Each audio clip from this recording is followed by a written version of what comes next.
다 함께 사도신경으로 우리의 신앙을 고백하겠습니다. 나는 전능하신 아버지 하나님, 천지의 창조주를 믿습니다. 나는 그의 유일하신 아들 우리 주 예수 그리스도를 믿습니다. 그는 성령으로 잉태되어 동정녀 마리아에게서 나시고 본디오 빌라도에게 고난을 받아 십자가에 못 박혀 죽으시고 장사된 지 사흘 만에 죽은 자 가운데서 다시 살아나셨으며 하늘에 오르시어 전능하신 아버지 하나님 우편에 앉아 계시다가 거기로부터 살아있는 자와 죽은 자를 심판하러 오십니다. 나는 성령을 믿으며 거룩한 공교회와 성도의 교제와 죄를 용서받는 것과 몸의 부활과 영생을 믿습니다. 아멘. 찬송가 310장 함께 찬양하겠습니다. 찬송가 310장 함께 찬양하겠습니다.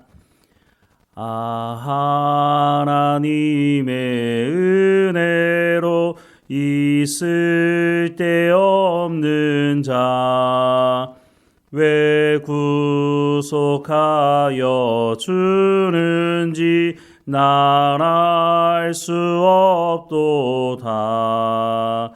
내가 믿고 또 의지함은 내 모든 형편 아시는 주님 늘 보호해 주실 것을 나는 확실히 아네. 왜 내게 굳세 믿음과 또 복음 주셔서 내 마음이 항상 편한지 난 알 수 없도다. 내가 믿고 또 의지함은 내 모든 형편 아시는 주님 늘 보호해 주실 것을 나는 확실히 아네. 왜 내게 성령 주셔서 내 마음 감동해 주 예수 믿게 하는지 난 알 수 없도다. 내가 믿고 또 의지함은 내 모든 형편 아시는 주님 늘 보호해 주실 것을 나는 확실히 아네.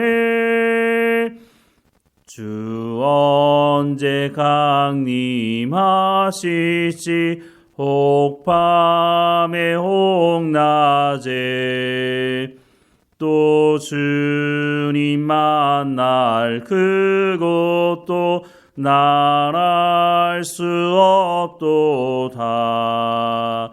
내가 믿고 또 의지함은 내 모든 형편 아시는 주님 늘 보호해 주실 것을 나는 확실히 아네. 아멘. 오늘 하나님께서 우리에게 주시는 말씀은 사도행전 16장 11절에서 15절까지 말씀입니다. 사도행전 16장 11절에서 15절까지 말씀 우리 함께 읽겠습니다. 우리가 드로아에서 배로 떠나 사모드라게로 직행하여 이튿날 네아폴리로 가고 거기서 빌립보에 이르니 이는 마게도니아 지방의 첫 성이요 또 로마의 식민지라. 이 성에서 수일을 유하다가 안식일에 우리가 기도할 곳이 있을까 하여 문 밖 강가에 나가 거기 앉아서 모인 여자들에게 말하는데 두아디라시에 있는 자색 옷감 장사로서 하나님을 섬기는 누디아라 하는 한 여자가 말을 듣고 있을 때 주께서 그 마음을 열어 바울의 말을 따르게 하신지라. 그와 그 집이 다 세례를 받고 우리에게 청하여 이르되 만일 나를 주 믿는 자로 알거든 내 집에 들어와 유하라 하고 강권하여 머물게 하니라. 아멘. 바울은 성령의 인도하심을 따라서 지금의 투르키의 북쪽에 있는 지역을 향해서 2차 선교 여행을 떠나려고 했습니다. 그런데 성령께서 복음을 전하지 못하도록 막으셨고 그 복음의 발걸음을 유럽 쪽으로 향하게 하셨죠. 처음에는 좀 황당하지 않았을까요? 바울은 나름 자기가 선교를 준비했을 것입니다. 그런데 그 모든 것이 무산되고 지역 자체가 바뀌었으니 유럽 쪽은 또 가본 적이 있는지 모르겠지만 또 모든 것을 새롭게 준비해야 되는 상황이 되고 말았을 것입니다. 물론 복음을 전한다는 그 본질적인 부분은 바뀐 것이 없습니다.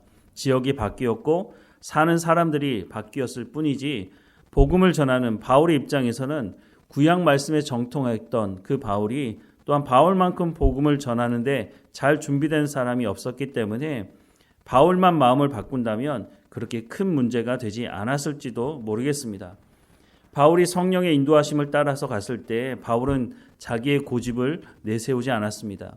내가 이렇게 준비했고 이 지역에 가서 복음을 전하려고 했는데 왜 막느냐고, 나는 끝까지 이 지역에 복음을 전하겠다라고 했다면 아마도 유럽 쪽으로 복음을 전하는 것은 쉽지 않았을 것입니다. 그런데 바울이 성령의 인도하심을 따라서 유럽 쪽으로 발걸음을 옮겼다고 하는 것을 오늘 본문은 말씀해주고 있습니다. 11절과 12절 말씀해 보면 우리가 드로아에서 배로 떠나 사모드라게로 직행하여 이튿날 네아폴리로 가고 거기서 빌립보에 이르니 이는 마게도냐 지방의 첫 성이요 또 로마의 식민지라 이 성에서 수의를 유하였다라고 말씀을 하고 있습니다. 빌립보는 당시에 로마의 시민권을 부여받은 식민 도시였습니다. 또 이 지역은 로마의 병사들, 로마의 군인들 중에 퇴역한 사람들이 거주하는 휴양지와 같은 곳이었다고 알려져 있습니다. 그러니까 로마 문화에 강하게 영향을 받은 도시라고 할 수 있었을 것입니다. 이곳에서 안식일을 보내다가 바울 일행이 기도할 곳을 찾으려고 하다가 한 사람을 만나게 되는데요. 오늘 보면 13절부터 15절 말씀을 보면 안식일에 우리가 기도할 곳이 있을까 하여 문 밖 강가에 나가 거기 앉아서 모인 여자들에게 말하는데 두아디라시에 있는 자색 옷감 장사로서 하나님을 섬기는 누디아라 하는 한 여자가 말을 듣고 있을 때 주께서 그 마음을 열어 바울의 말을 따르게 하신지라. 그와 그 집이 다 세례를 받고 우리에게 청하여 이르되 만일 나를 주 믿는 자로 알거든 내 집에 들어와 유하라 하고 강권하여 머물게 하니라 라고 말씀을 하고 있습니다. 이 빌립보라고 하는 지역에 누디아라고 하는 여인을 만나게 되는데 이 누디아는 두아디라 출신이다 라고 소개를 하고 있습니다. 두아디라가 어디냐면 지금의 투르키에 있는 곳인데 서머나 교회 우리가 들어보지 않았습니까? 그 서머나 북동쪽으로 약 82km 정도 떨어진 곳에 위치해 있는 곳이라고 합니다. 이 지역은 염료 산업과 금속 세공술이 잘 알려져 있는 도시로 알려져 있습니다. 이런 지역 출신이어서 그런지 모르겠지만 이 루디아는 자색 옷감을 장사하는 사람이었다라고 말씀을 하고 있습니다. 이 루디아가 유대인이었는지 아니면 개종을 했던 사람인지는 알 수 없지만 분명한 것은 이 루디아가 하나님을 섬기는 사람이었다라고 소개를 하고 있죠.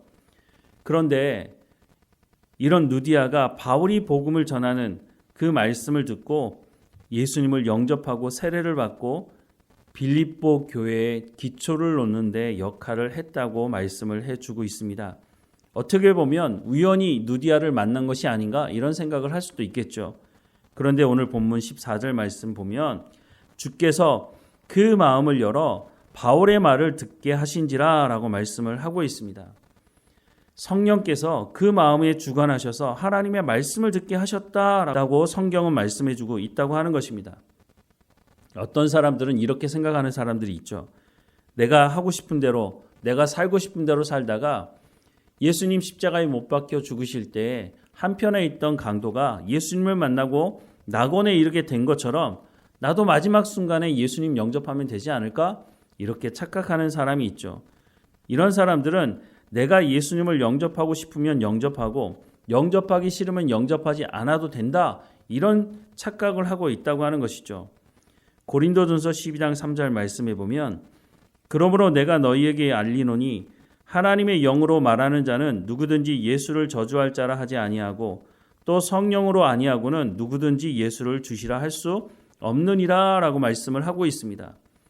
예수님을 영접하는 것, 어떻게 보면 내가 결정하는 것처럼 보여지긴 하지만 성령께서 그 마음의 문을 열어주지 않으시면 복음의 말씀을 받아들일 수가 없다는 것입니다. 성령의 도우심이 없이 사람의 의지로만 예수님을 영접하고 복음을 받아들일 수는 없다고 하는 것을 분명히 성경은 말씀하고 있다는 겁니다. 즉 주께서 그 마음을 열어 바울의 말을 따르게 하신지라 라고 하는 것은 성령께서 루디아의 마음을 열어주셨고 복음의 말씀을 듣게 하신 것이지 바울이 잘나서 그런 것은 아니라고 하는 것입니다. 바울이 한 것은 성령의 인도하심을 따라 순종했을 뿐이고 하나님의 말씀을 전했을 뿐인 것입니다. 그러면 그 말씀이 전해졌을 때 성령께서 루디아의 마음을 주장하셨기 때문에 루디아가 세례를 받고 바울 일행을 자기 집으로 청하게 된 것입니다. 그래서 15절 말씀을 보면 그와 그 집이 다 세례를 받고 우리에게 청하여 이르되 만일 나를 주 믿는 자로 알거든 내 집에 들어와 유하라 하고 강권하여 머물게 하니라 라고 말씀합니다. 이렇게 해서 빌립보 교회가 세워지게 되는데 바울이 여러 지역의 교회를 개척했는데 이 여러 교회가 모두 다 바울의 마음을 기쁘게 한 교회들은 아니었다고 하는 것입니다. 끝까지 바울과 협력한 교회는 몇 되지 않았는데 그 중에 대표적인 교회가 바로 빌립보 교회였다는 겁니다. 고린도 교회나 갈라디아 교회 같은 경우에는 바울의 마음에 심히 근심되는 교회이기도 했습니다. 그런데 빌립보 교회는 그러지 않았다는 거죠. 앞서 말씀을 드렸지만 바울은 빌립보에 와서 복음을 전할 계획이 없었습니다. 바울은 다른 지역에 가서 복음을 전하려고 했는데 성령께서 모든 계획을 바꾸게 하셨죠. 성령의 인도하심을 따라 왔을 때 바로 빌립보로 오게 되었고 빌립보에서 누디아를 만나게 되었고 누디아가 복음을 받아들임으로 말미암아 빌립보 교회가 시작이 되었다고 말씀해주고 있다고 하는 것입니다. 복음을 전할 준비만 되어 있다면 하나님은 그 사람에게 사람을 붙여주십니다. 바울이 2차 전도 여행을 떠났을 때 물론 실라와 함께 떠나게 되었지만 처음 도착한 곳에서 하나님께서 바울에게 디모데라고 하는 평생 함께 사역할 디모데라고 하는 사람을 붙여주지 않았습니까? 그리고 누가가 언제 등장했는지 알 수 없지만 오늘 본문에도 우리라고 표현하고 있는 것은 그 안에 누가가 자기의 이름을 밝히고 있지는 않지만 자신이 바울과 함께 사역하고 있다는 것을 기록하고 있는데 바로 이 누가와 같은 사람도 바울의 사역에 필요했기 때문에 하나님께서 누가를 바울에게 붙여주신 것이죠. 빌립보 교회를 세우는 데 있어서도 바울 혼자서 어떻게 빌립보 교회를 세울 수 있겠습니까?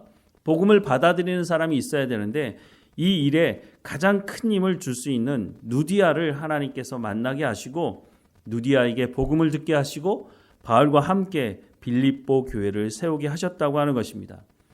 바울이 전도하면서 바울은 성령이 인도하시는 대로 가서 복음을 전했을 뿐이고 바울이 이 교회를 세우는데 재정적인 문제는 어떻게 해야 될까 이런 고민의 흔적도 보이지 않습니다. 하나님께서 필요한 재정, 필요한 사람 모든 것들을 공급해 주셔서 바울이 복음을 전함으로 말미암아 교회가 세워지는 것을 보게 되는 것이죠. 이런 바울의 사역을 보면서 오늘 교회가 어떤 사역을 해야 하는지를 살펴볼 수가 있는 것입니다. 빌립보 교회를 보면서 오늘 우리 복된 말씀 교회가 시작했을 때를 기억해 보면 비슷하다는 생각을 하게 됩니다. 말 그대로 아무것도 없이 시작하지 않았습니까? 개척을 하려고 준비하지도 않았는데 어느 날 갑자기 성령께서 개척을 하도록 하셨고 하나님의 교회를 세워주신 것을 우리가 알 수 있죠. 안정적인 담임 목사 자리를 사임하고 하루아침에 개척을 하게 됐습니다. 사임하자마자 월세방을 구했고 월세방에서 가족끼리 개척하나 보다 이렇게 생각을 했는데 하나님께서 주일에 비를 피하고 예배할 수 있는 장소로 인도해 주셨습니다. 의료 선교회 사무실에서 예배를 시작했는데 그곳에 가보니까 음향 장비도 있고 빔 프로젝트도 있고 의자도 있고 책상도 있고 화장실도 남녀가 쓸 수 있는 곳이었습니다. 첫 예배 때 10여 명이 모여서 예배 드릴 수 있게 되었습니다. 그리고 8개월 정도 되었을 때에 새벽에도 수요일에도 자유롭게 예배할 수 있는 장소도 얻게 되었습니다. 그리고 하나님께서 새 가족도 보내주셨죠. 이 모든 것이 하나님의 은혜이고 하나님께서 행하셨지 제가 한 것은 아무것도 없습니다. 그런데 말씀을 전해야 하는 제가 하나님의 말씀을 전할 준비가 되어 있지 않았다면 성도들이 말씀을 들으려고 모이지 않았을 것입니다. 또한 하나님께서 누디아에게 하나님의 말씀을 듣게 하심으로 빌립보 교회가 세워진 것처럼 하나님께서 복된 말씀교회 성도들을 모이게 하신 것 아닙니까? 하나님께서 바울을 통해 누디아를 통해 빌립보 교회를 세워주신 것처럼 하나님께서 복된 말씀교회를 세워주신 것 아니겠습니까? 바울과 빌립보 교회가 친밀한 관계를 가지고 바울이 선교할 수 있도록 온 마음을 다해 도왔던 것처럼 저와 복된 말씀교회 또 유튜브를 통해서 하나님의 말씀을 듣는 성도들과 함께 하나님 안에서 친밀한 관계를 통해 교회를 세워갈 것을 소망하게 봅니다. 하나님께서 시작하셨으니 하나님께서 인도하실 것이고 하나님께서 열매를 맺게 하실 것이라고 하는 것을 성경을 통해서도 우리가 확인해 볼 수가 있다고 하는 것입니다. 오늘 본문의 말씀을 다시 한번 마음에 새겨봅니다. 하나님은 홀로 일하지 않으십니다. 하나님은 바울을 통해서 디모데를 통해서 누디아를 통해서 하나님의 교회를 세워가시고 오늘 우리도 마찬가지 아닙니까? 하나님께서 저를 통해서 또한 복된 말씀교회 성도들을 통해서 또한 유튜브를 통해서 하나님의 말씀을 듣는 성도들을 통해서 하나님은 하나님의 교회를 이루어 가십니다. 또한 그 가운데 우리가 성장하겠죠. 그래서 하나님의 마음을 기쁘시게 하는 교회로 성장하기를 원하는 것입니다. 하나님께서 그렇게 하실 것입니다. 우리가 이 과정 가운데 순종하고 성령의 인도하심을 따라 살아가게 된다면 우리가 참 평안과 기쁨과 그 구원의 기쁨을 우리만 누리는 것이 아니라 또 하나님께서 보내주시는 그 모든 성도들과 함께 하나님의 교회를 이루어 가게 될 것입니다. 이 말씀을 마음에 새기고 하나님과 날마다 동행하는 우리의 삶이 되기를 주님의 이름으로 축원합니다. 기도하겠습니다. 사랑하는 하나님, 우리 가운데 하나님의 말씀을 듣게 하시고 하나님의 교회를 세우게 하셔서 하나님의 복음을 전하게 하시며 하나님이 하나님의 나라를 확장하는데 우리가 함께 동역할 수 있도록 불러주셔서 감사합니다. 바울과 빌립보 교회가 친밀한 관계였고 또한 바울이 복음을 전하는데 협력했던 교회였던 것을 보게 됩니다. 하나님, 오늘 우리의 교회가 하나님의 마음을 기쁘시게 하는 또한 우리가 이 복음을 전하는데 협력하는 모두가 될 수 있도록 은혜를 허락해 주옵소서. 말씀을 전하는 저에게 성령의 충만함으로 하나님의 말씀을 대언하게 하시고 모든 성도들 한 사람 한 사람마다 하나님 말씀 듣기를 사모함으로 모이며 듣게 하시고 삶의 열매가 성령의 열매로 맺어질 수 있도록 하나님 은혜를 허락해 주옵소서. 각 성도들을 통해서 복음이 확장되게 하시고 삶의 현장에서 하나님 말씀을 전하는 모든 성도들의 삶이 될 수 있도록 하나님 인도해 주옵소서. 그래서 오늘 우리에게 맡겨진 모든 일에 충성을 다하며 감사하며 주님 주시는 참 평안함을 누리며 살아가는 우리의 삶이 될 수 있도록 인도해 주옵소서. 늘 우리와 함께 하시는 하나님께 감사하고 예수님의 이름으로 기도드립니다. 아멘. 하늘에 계신 우리 아버지, 아버지의 이름을 거룩하게 하시며 아버지의 나라가 오게 하시며 아버지의 뜻이 하늘에서와 같이 땅에서도 이루어지게 하소서. 오늘 우리에게 일용할 양식을 주시고 우리가 우리에게 잘못한 사람을 용서하여 준 것 같이 우리 죄를 용서하여 주시고 우리를 시험에 빠지지 않게 하시고 악에서 구하소서. 나라와 권능과 영광이 영원히 아버지의 것입니다. 아멘.